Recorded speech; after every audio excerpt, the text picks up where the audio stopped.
Welcome to episode 3 on the On Purpose Talk with Dandy. And Stanley. Or? Dandy. And Stanley.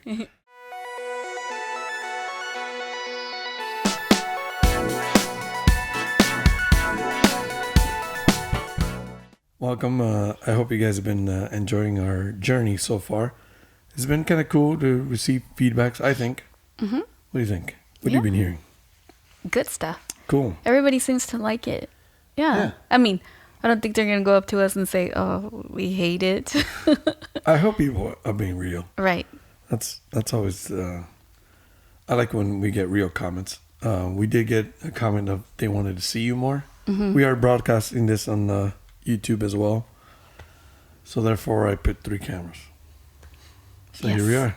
Say hello. Say hello. Hello. All right. And... it's been a good week so far. It's been so far so good. So far so good. I think it's been kind of cool. Thank you for all the feedback again. All the people that even hit me up. They even like the idea that we're doing this together. Mm-hmm. Yeah. Right.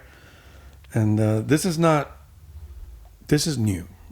Cameras and the mic is new. Talking. We do. Yeah, we do it all the time. Yeah, I kind of been liking our late night session talks. This is why we go to sleep so late sometimes. Mm-hmm. I come back from a gig, even a gig as late as like 2 a.m, and we stay up talking. I know. Go figure. The only thing is that we don't record it. And then we're like, that would have been a good conversation. Yeah, it's true. We've said that. Yeah. Mm-hmm. This is different because we're conscious, and the other one is just like so on flow. So it'd be nice if we can eventually get it to where we do this just like we do, our night talks and our dining table. Maybe we should set up some cameras. Hidden cameras. Yeah, and then we forget about it. Yeah, and then we'll be with our PJs and our hair all... True. Our hair all nasty, eating cereal. Yeah, maybe not. Anyways, you know what I'd like to talk about today? I want to talk about you. Just a little bit. About me? Yeah. If that's cool with you. What do you think? Yeah. All right. I'm fine with that. Just because, a lot of people know what I do. Enough about me. Well, not everybody, though. Oh, okay. Our friends, they know what you do. Yeah. But... Let's start with that. Okay. But a lot of people don't know what you've done. And I think your story is pretty nice. I mean, we're not going to start from I was born and... You know what I'm saying? Yeah, and not so many details. Put the mic closer to you so we can hear you. And not so many details because I can take on forever. Yeah. Yeah, but what specifically Well, what did you do? What was the thing that you did before everybody knew you as my wife? You're not just, to me, you're my wife and I'm honored, but there's more to you. There's so much more to you. And a lot of people don't know your story. And what your dreams were and are. But in a sense right now, let's talk about one specific thing that you did that marks you, that forever will be part of you. And a lot of people don't know this, but she was a dancer, right? Mm-hmm. And what kind of style of music hip-hop. Or dance did you? Hip-hop. Yeah, hip-hop.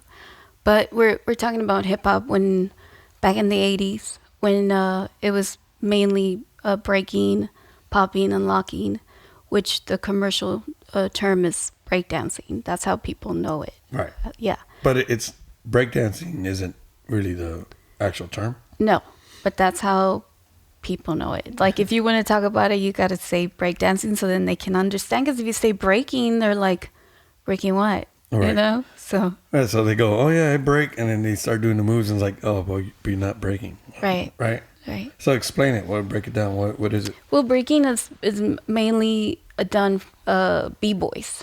So they break in the dance floor.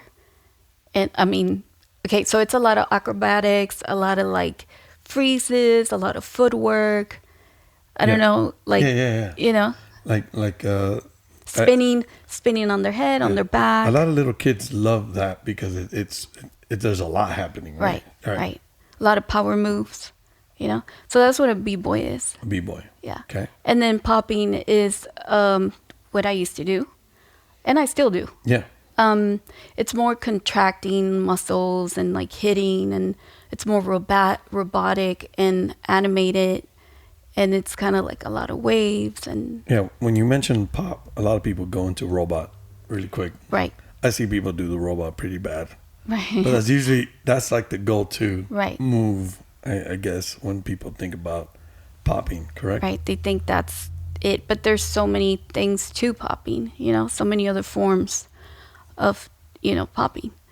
So then there's that, and That's what you did. that's what I did. Okay. And then locking. And locking is more like a lot of, you kind of twirl your wrist and your hands, you point, it was more like, and that actually started in like San Francisco, Fresno, and, more towards the West, because b-boying started in New York. Gotcha. And then it evolved to LA and all over the world, you name it. Wow, that's kind of cool. Wait, Yeah. so locking would be more like I think, I'm sure a that, lot of choreography uses that, right? yeah, yeah. The pointing You stuff. still see it. Yeah, yeah. Yeah.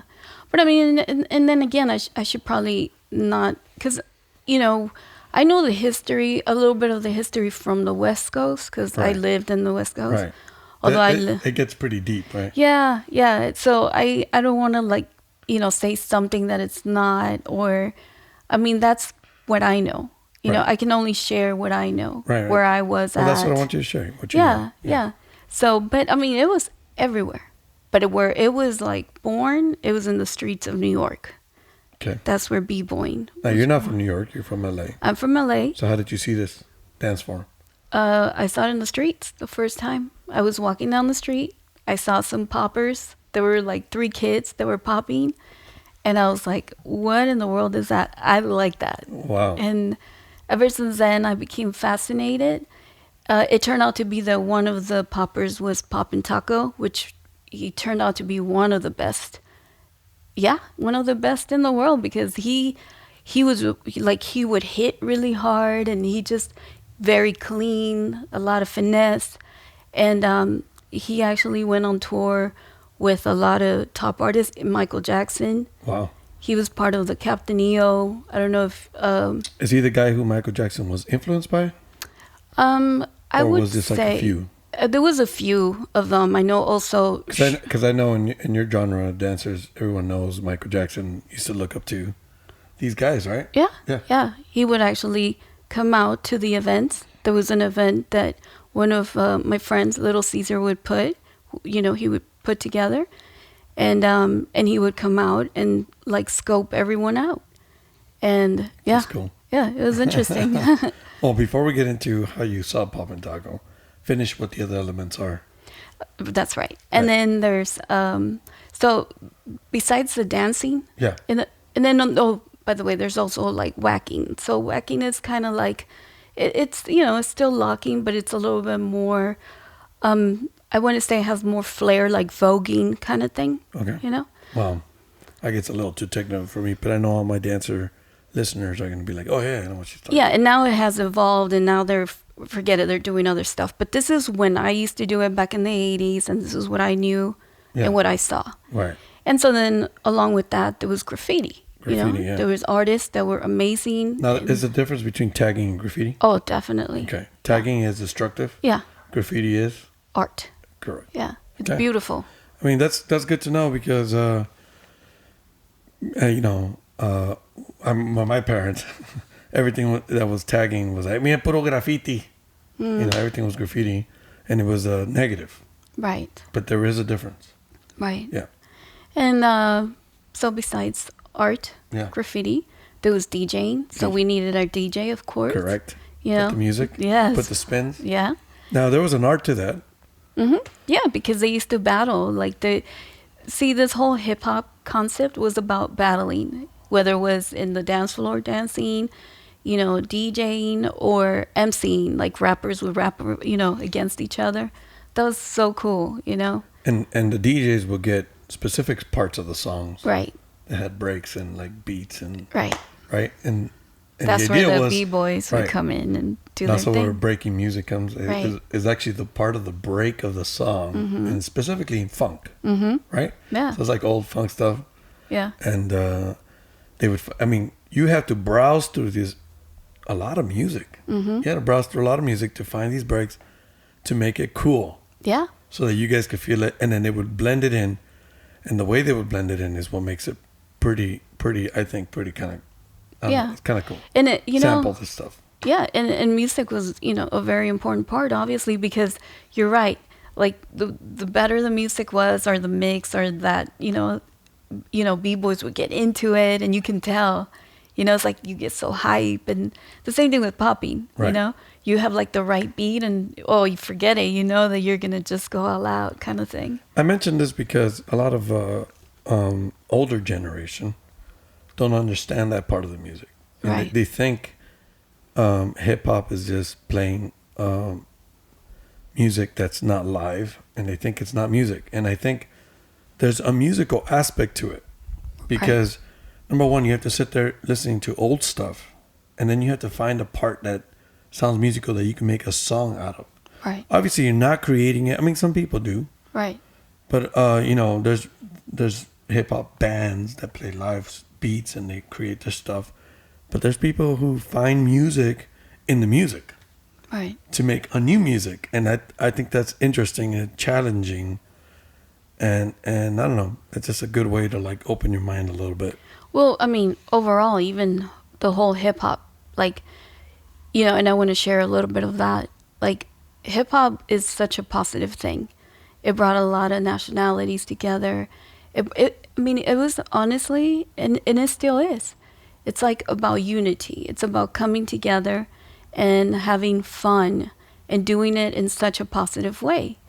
And I was part of that. Like, I got to see hip hop when it was pure, innocent, Like, that's what I want to share with people, that hip hop was a blessing to me because it was also an outlet. But besides that, it was such a it was just full of good energy, good vibes, and everybody was there just for the dance, because you love the dance, And so, anyways, nowadays you talk to people about hip hop and they think, oh, that's like gangster rap and like booty dancing. And no, like, I'm talking about when hip hop was innocent, the true essence of hip hop, Right. which is all those elements I just mentioned. Yeah. And along with that, a lot of unity, Correct. Because there was no fighting. There was none of that stuff. You wanted to like go against somebody or you had beef with somebody, you take it to the dance floor. But the beef was, because of who was the better dancer. Right. And that, it was a competitive thing, and it still is. And I think it's healthy. I think that's the way, it should. You have beef with somebody, like, okay, so fight can only take you so much. It's a never-ending story. But dancing, it's cool because then you go back and you get better. If they beat you or if you win, you want to make sure that you stay in that status, Yeah. So it's such a But cool there was thing. respect.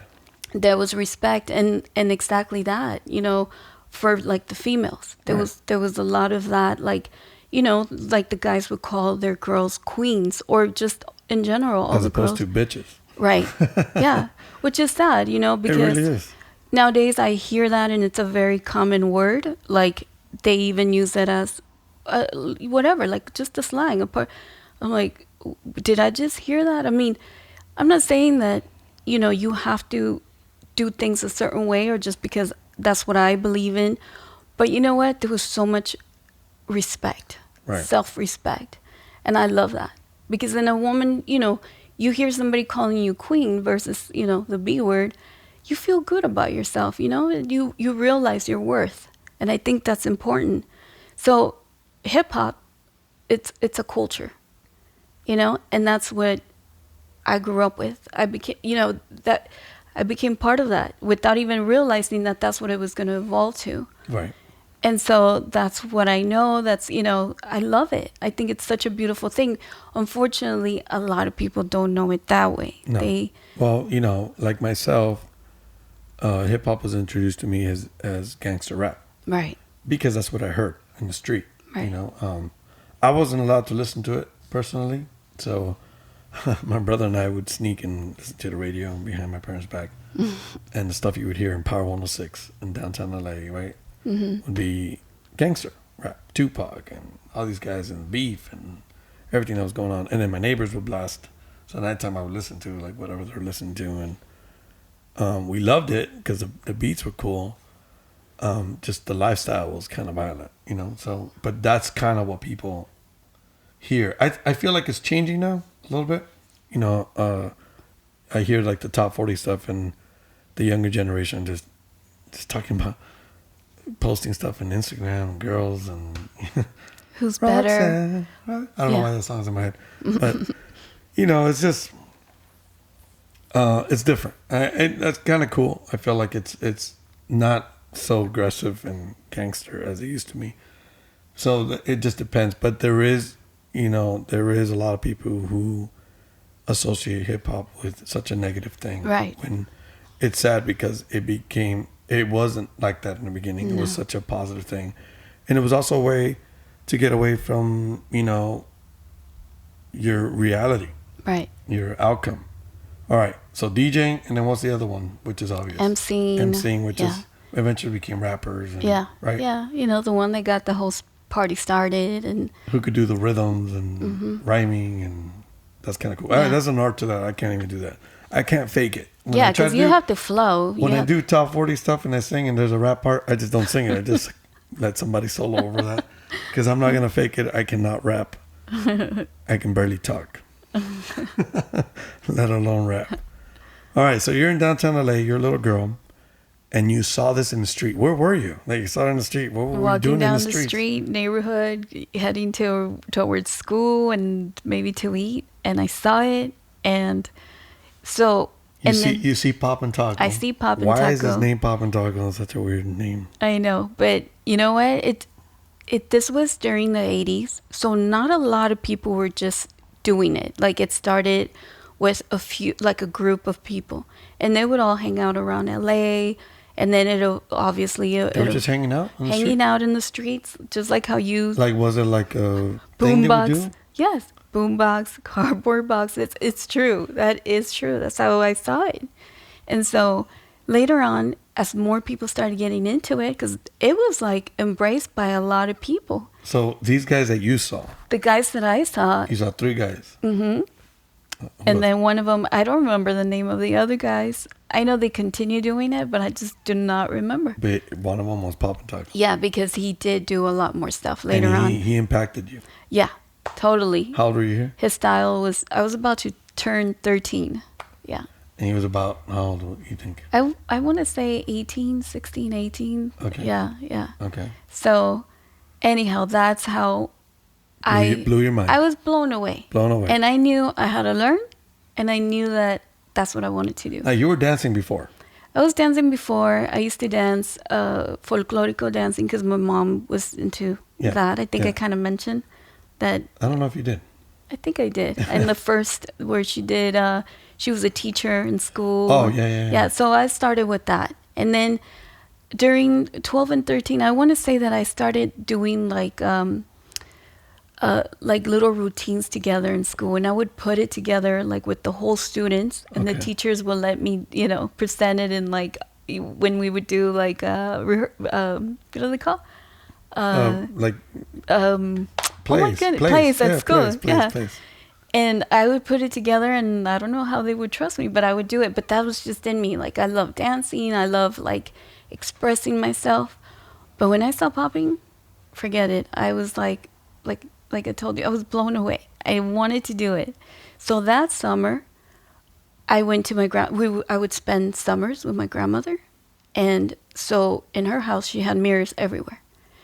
And I remember my uncle, he had like those wall mirrors, like wall to wall. And I put on my music from what I remember hearing. And I practiced for hours. Wait, did you listen to this before? Like, were you already listening to hip hop before you saw it? Or was it like, as soon as you heard it, you were like, what is this? And you started like finding out albums that you can listen to. Right. What was it then? Tapes, LPs? What were they? Yeah. No. And then you would get a hold of cassettes. Cassettes. Yeah. And right before I went to my grandmother's, I was able to get a hold of a cassette, which was so cool. What was it? Although it was like Electric Kingdom, Nucleus, it was like all this Planet Rock. Is that where our business name comes from? I think so. We have a business called Electric Kingdom. It's an entertainment kingdom. Yeah. Not an entertainment kingdom. Oh my goodness, I can't talk today. It's an entertainment company that we started a few years ago, and everything we do, we put it under Electric Kingdom. So Right. that's where it comes from. Yeah. It comes from that. There you go. And so, anyway, so I got a hold of this tape, and I mean, I played it like I don't know how many times. Obviously, after summer, I was like, okay, I'm done with this. I need to get a new one. I have a question. Yeah. For your viewers, your young viewers. You didn't have YouTube or social media. How did you? Not at all. How did you know what to practice? You had to go and look for these kids wherever you can. So were they always at that place? They were there, and then they started dancing in Hollywood. I remember going down the strip in Hollywood, and you go down walking, and everybody was there. They're just dancing. Everybody started it started evolving. The thing with that, though, is that there wasn't a lot of girls. There was very few girls compared to how many guys were doing it. Correct. So Even in the popping? even in the pub, even more so. So I think I remember just seeing a few, but never like a lot, like, compared to the guys. Right. So it was kind of hard because I didn't want to have like a style and look like a guy, So on top That's interesting. Yes, and on top of like learning the steps, I wanted to make sure that I was always, and I think I've always been pretty conservative, with the way I carry myself and everything. Right. So I just wanted to make sure that I was not doing anything that would look weird. To me, I don't know. Since I was a little girl, I've always thought like that. And so it was a little harder because I didn't want to do things that would look weird.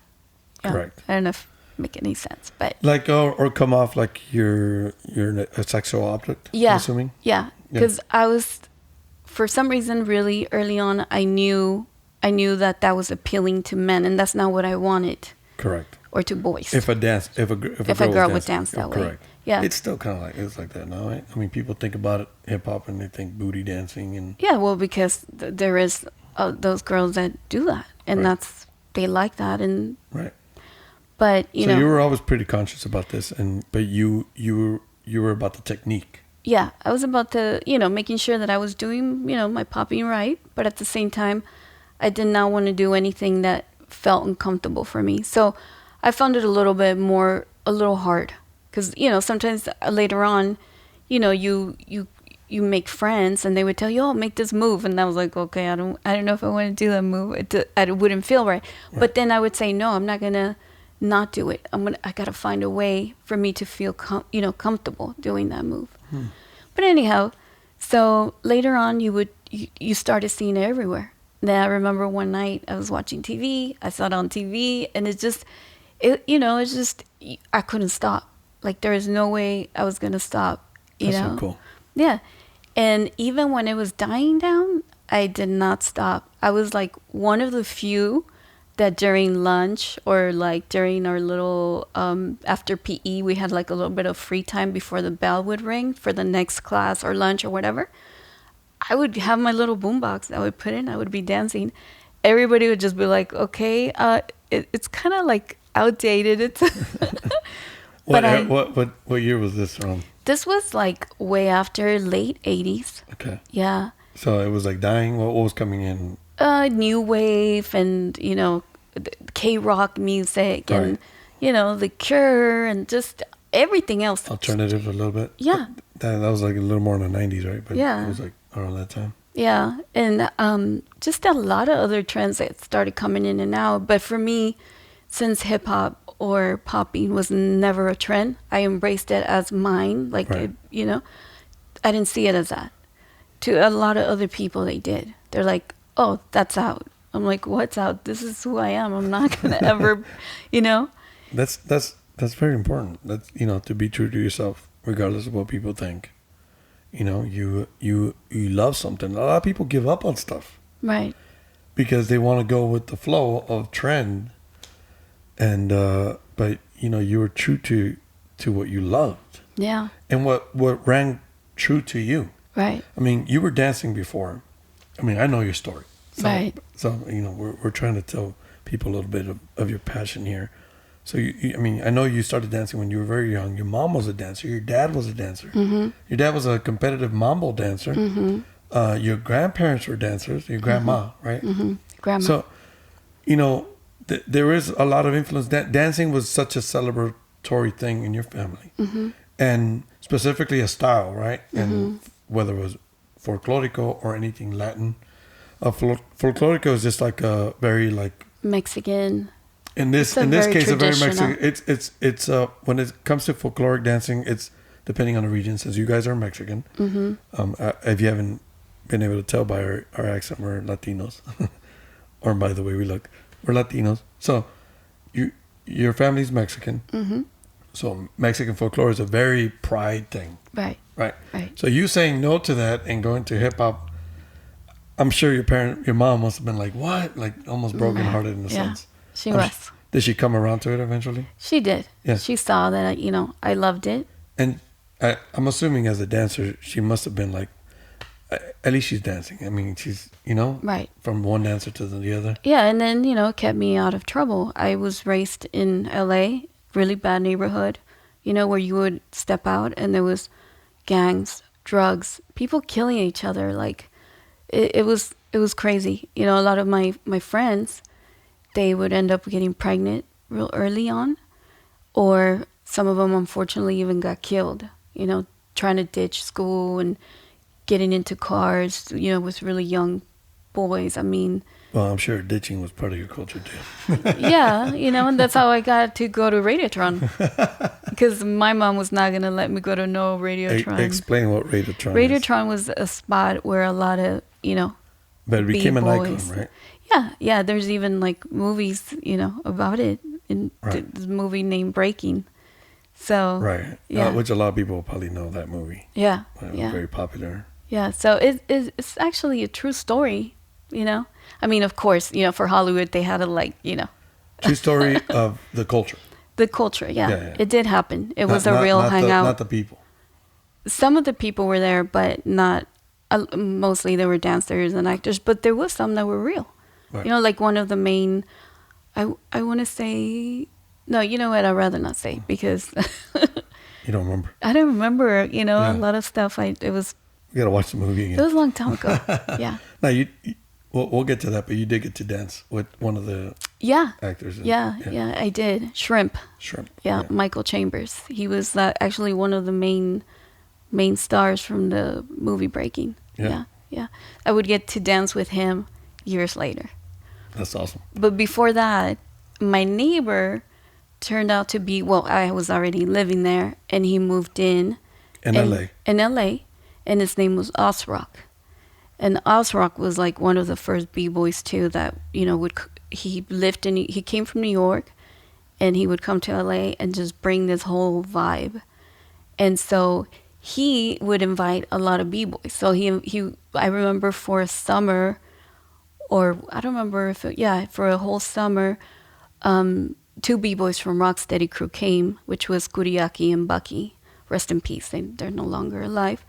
They came down and they would rehearse every day from like morning till night. And so in the street? No, in his house. He was my neighbor. He had no furniture whatsoever. Everything was just like wooden, floors. Yeah, sounds like my bachelor years. Yeah, there you go.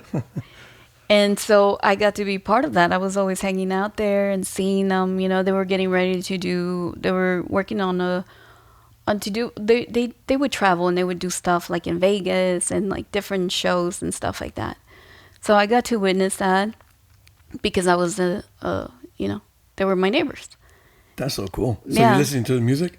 Would you go over? Oh yeah, all the time. That's so cool. And the cool thing about it is that we're talking about B-boys that were pioneers, Even so when in the moment you didn't know. No. In the moment, I didn't know. I mean, I thought... They became pioneers later. Yeah, because, they kept doing it and, throughout the year. And even... They influenced the West Coast a lot. Yes. Yeah. Yes. And even in New York, when I moved to New York, because eventually I got to move and live in New York. We'll get to that. Yeah. But, one of my neighbors was also Crazy Legs. That's so which cool. is he is the president of Rocksteady Crew. Oh wow. Yeah. And so, These are big names in dancing. right. I mean, a lot of people respect these guys, and we're Yeah. talking about some of the top dancers Mhm. that started, and made this movement like what it is now, Yeah. right? Yeah. I was fortunate.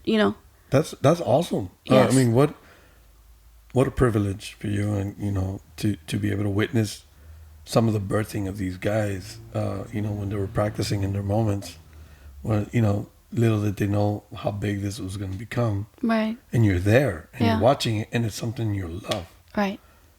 and it just took a hold of you. Yeah. It did. It became my dream. This is why it's important to hold on to something Yeah. that rings true to you.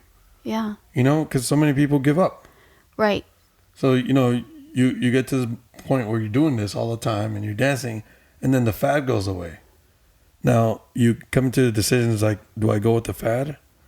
Do I let it go, or do I continue and be true to myself? Because this rang true to you. Yeah. It was so relatable, and I liked everything about it. Like I said, the fact that everybody, everyone was hanging out together. Like it didn't matter the color of your, like nothing Right? Isn't mattered. that cool? Yeah. Now, in your Yeah. mind, did it seem possible that you can do this for a living?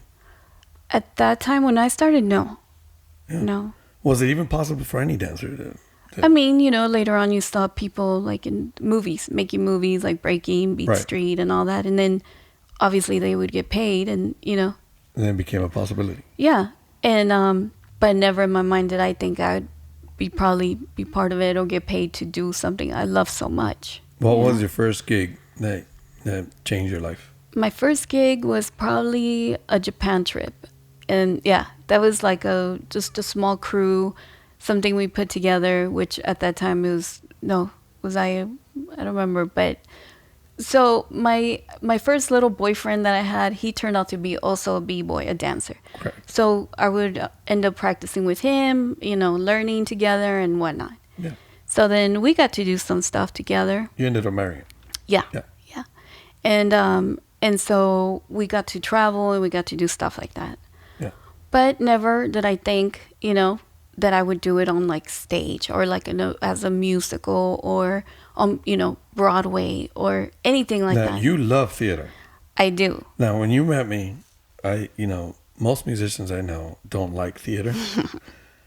and not because it just, it's different. It's weird. You would think a musician would love musicals. I mean, I've met musicians that do, but most musicians don't. Singers tend to like it more than musicians like musicals. But as I got to know you, you introduced me to the world of musicals, and I've opened my mind a little bit. Still, some stuff is like, okay, I don't understand why we had to sing this song for Right. 8 minutes about how you're feeling. I already understand how you're feeling. Right. That's a whole different story, right? That's just Right. my opinion. But you love it. Yeah, I do. Where did that love for it come? Did it come through dancing and hip hop, or was it something else? That's how I knew that that's what I wanted to do, or it kind of gave me direction. But who introduced you? I mean, So- to theater. I mean, I'd never gone to. No, to we see a couldn't play. afford it. My Right. parents would never even thought about it. Like, are you kidding me? Like paying $35 at that time, maybe $35 per person, and there's no way. Right. So it was a school trip. I would go to my first show, and I went and I fell in love, and I fell in love with the stage, Do you the know the show? lights, it was the Phantom of the Opera. Oh, so Yeah. cool. Good piece. Yeah. And so I loved it. I remember the costumes, everything. It was just fascinating to me. And I was like, I want to be on stage one day. I don't know. I knew that I can dance, but not singing. That's never been my my thing. Yeah, I'm sure you can attest to that. Continue. And so, but dancing, dancing was just always something, I just felt so free doing that. And So- I loved it. You wanted to do theater and you wanted to do hip hop.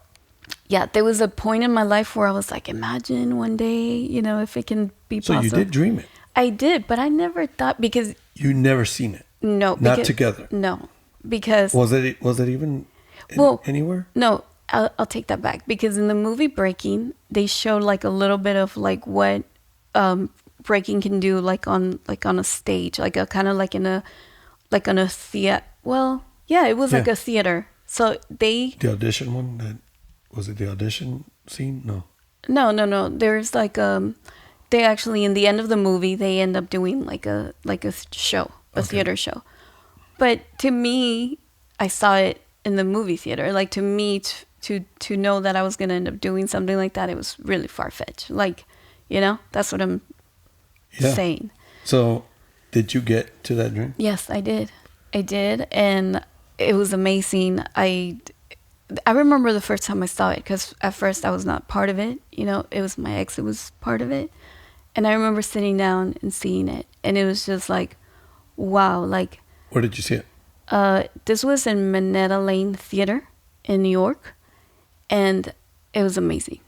It was really well. I mean, the writing was good. It was a lot of different skits, and the writing was really good. Like they talked about hip hop, but in such a cool way. Like I couldn't believe like how awesome. To this day, I think it's like one of the best hip hop musicals ever. Wow. Yeah, and I don't What know. was the name of the musical? Jam on the Groove. Yeah. So, how did it get to you getting the call? Well, being that I was around and seeing it and everything, there was an opportunity, for a female popper to be part of it. And I say, hey, I'm right here. Give me a chance. I want to, be part of it. And Now, up until this point, it's important to note that whenever you have a dream and you're going after it, being prepared is important. yeah, Because to raise your hand like that and say, "Hey, it's me," and for you to wing it, it's not the same as being prepared. but So you had ever been practicing? no, because, well, in a sense, it's always, it's like when you learn how to ride a bike, you kind of know, or, you don't have to, like, I haven't driven a bike in such a long time, but I know that if I ride it right now, I'm able to ride it, right? So it's one of those things, like, I was not doing it constantly. I think that's our dog again. He's dreaming.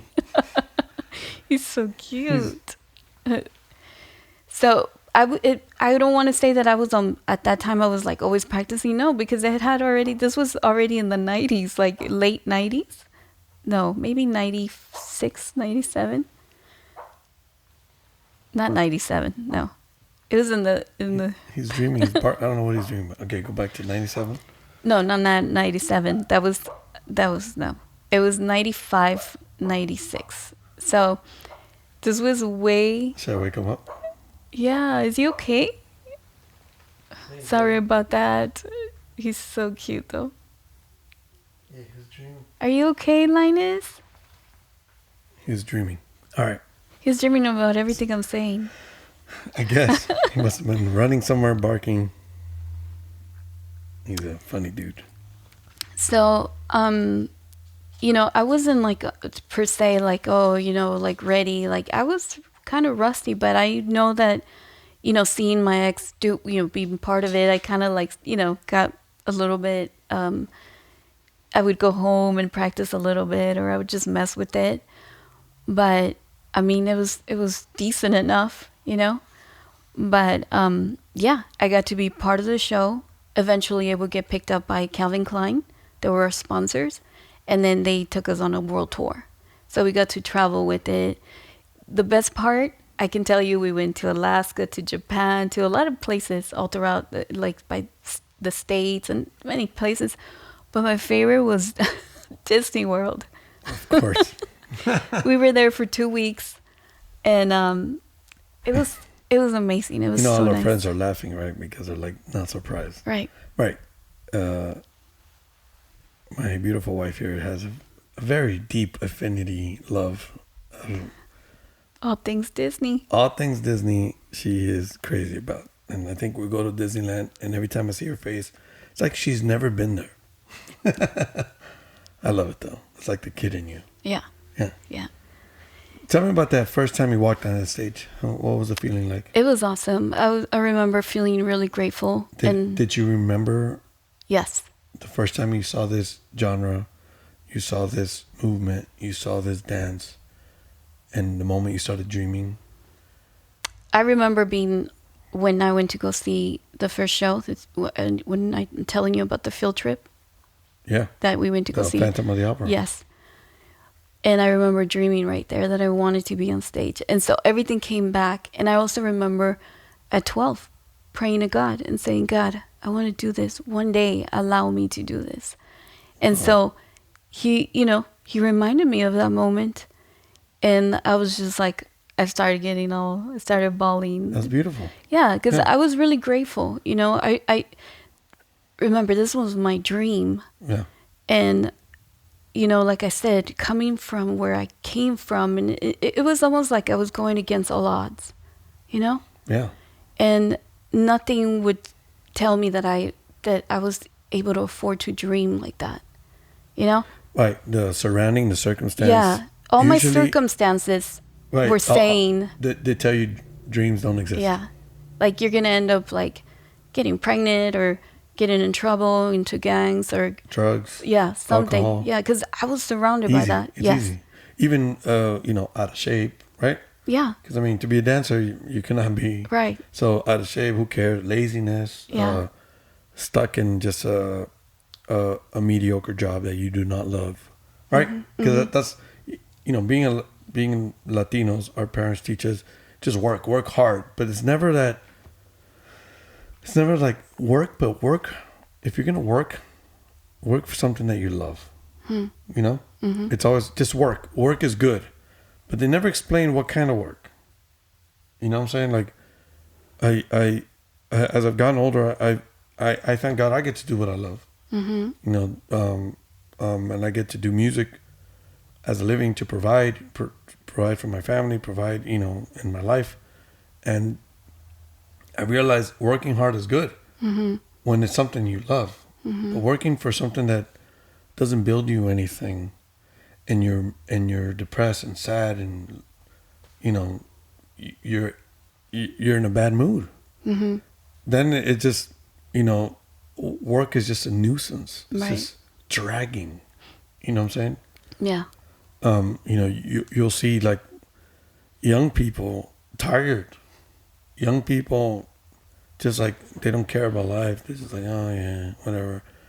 And I feel if we're doing what we love, we're going to be better in our society, better in our communities. Right. Because now you're doing what you love. Even if you're in a job that's not your dream job, but you're already working towards your dream, Right. your dream, your outlook is going to be different. Mm-hmm. I'm going to show up to a counter, let's say if it's just a regular cashier counter, and you're going to give me my change back with so much joy because you know that that's just temporary. Right. Imagine how much your outlook changes. Right. I feel, Yeah. I want to encourage, some of our Definitely. listeners, like you may not be in the job you like, and you may be even hating yourself for it, feeling guilty for it. But I want to tell you, it's not late. Mm-mm. Right? No. I mean, And no matter what the circumstances are, like, just dream. Allow yourself to dream, right. And don't let And then anything. live towards it. Yes. Do anything every day to work towards it. Yes. Right? And vision. Vision is a big part. You have to envision yourself.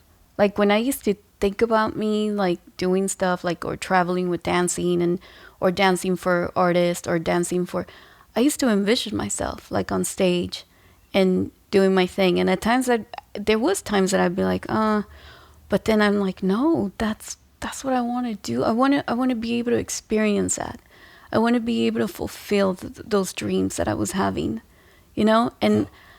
and like I said, everything probably was telling me, no, it's not going to happen. But I was determined. I think determination, tenacity, you have to have that type of mindset.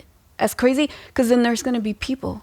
We talked about haters that try to like steal your dreams and try to like, tell you, nah, it's not going to happen to you. I had a lot of those. Right. A lot.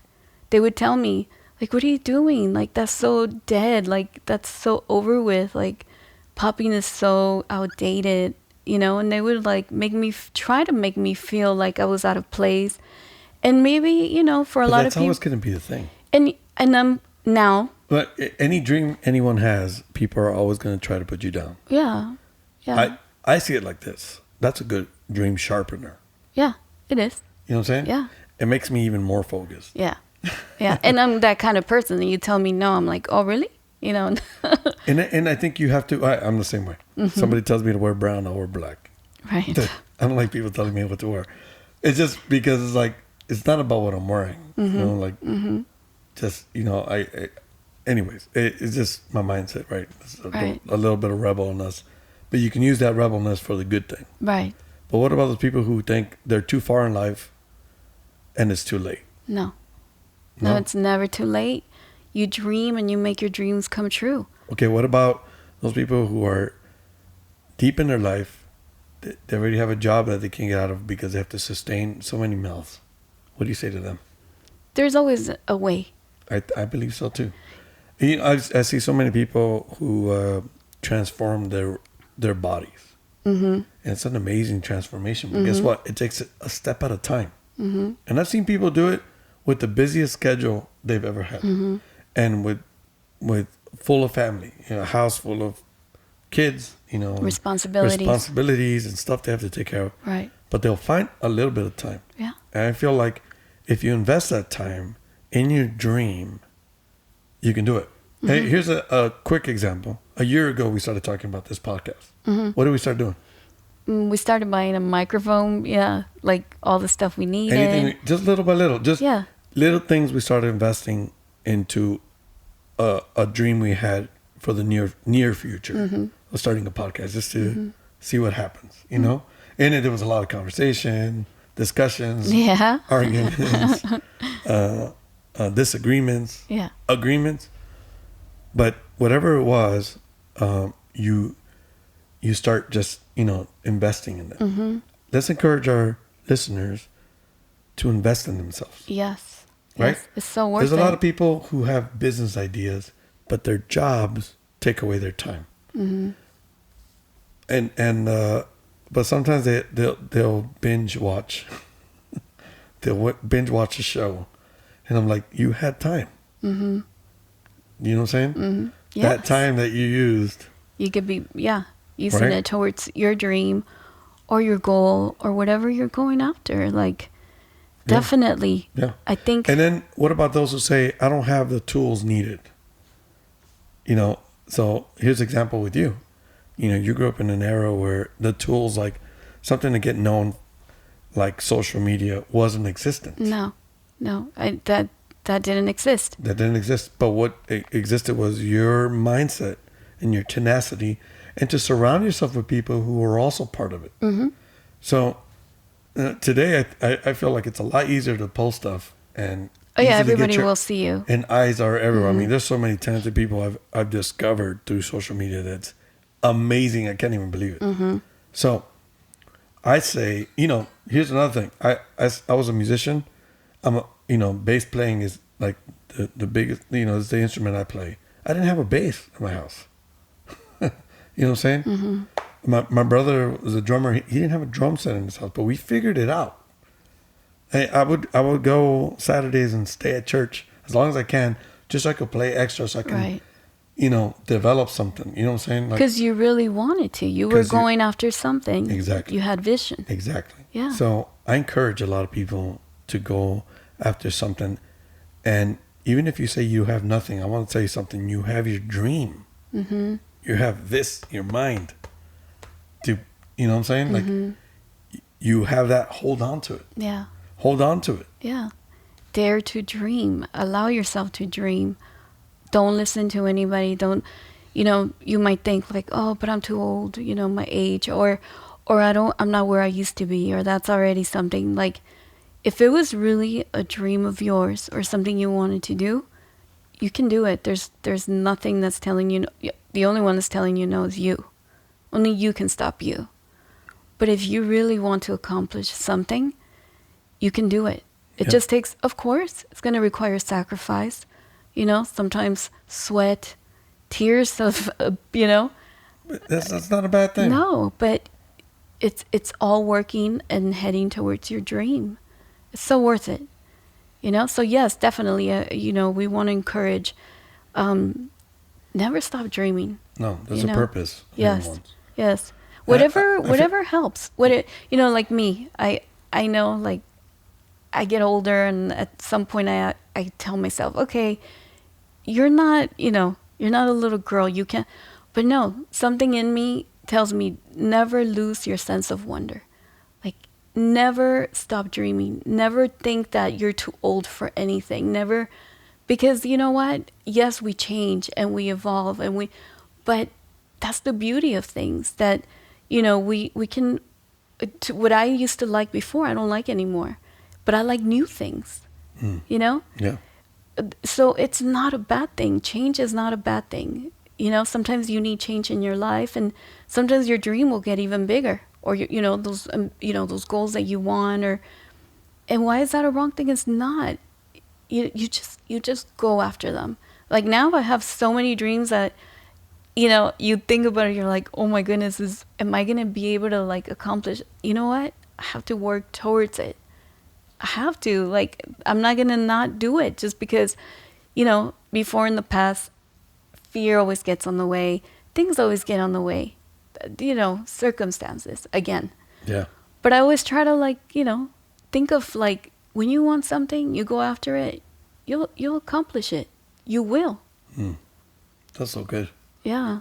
How about we stop it there? Yeah. That's pretty good. Yeah. All right, everybody listening to us, I want to encourage you to go after that. It's been, like, in your heart. Yes. Right? There is no dream too big, and there is no dream impossible. Just in your mind. Mm-hmm. I encourage you to start today, just a little bit. Let's say 5 minutes of making maybe a list of something you need to do. Everything you need to do to prepare for that. Mm-hmm. But what it is that you really are made to do in this earth. I believe everybody has a purpose. I believe everybody has a reason why they're here. Mm-hmm. We're not here just by coincidence. Right. Where you have a purpose and you have meaning, and there's value in that. Yes. I think the more we can go after what we really are supposed to be doing in this world, we'll be better people. Mm-hmm. And we'll be better to each other, and we'll be kinder to each other, because our state of mind is going to be positive. Mm-hmm. Stay positive, everyone.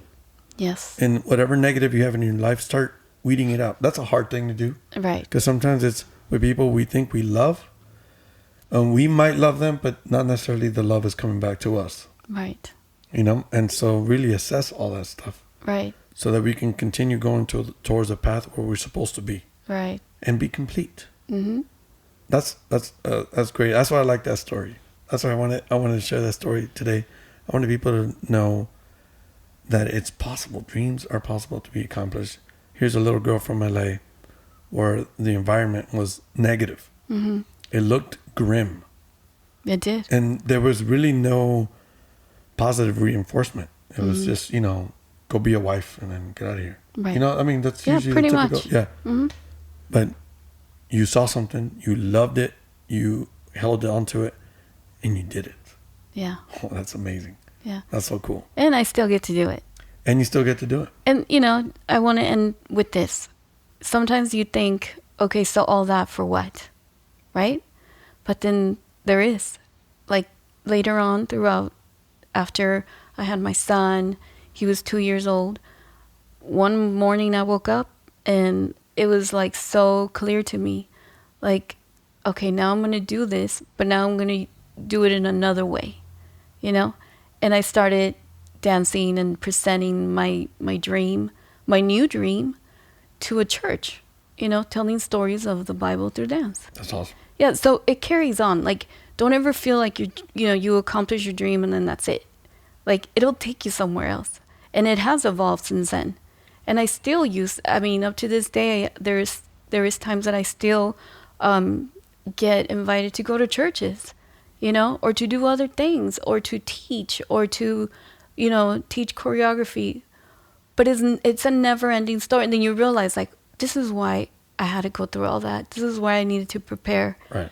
So it's an ongoing thing. See the different aspects. Yeah. Yeah. Yeah, God takes you to another place and another place. And then you realize, oh, okay, this is why I needed to go through that. Right. So then I can do this. So then See, he's equipping you. He's, preparing you. He's always, and if you know that, it's almost like another boost to keep going and going and going and never stop until either you decide, okay, that's it.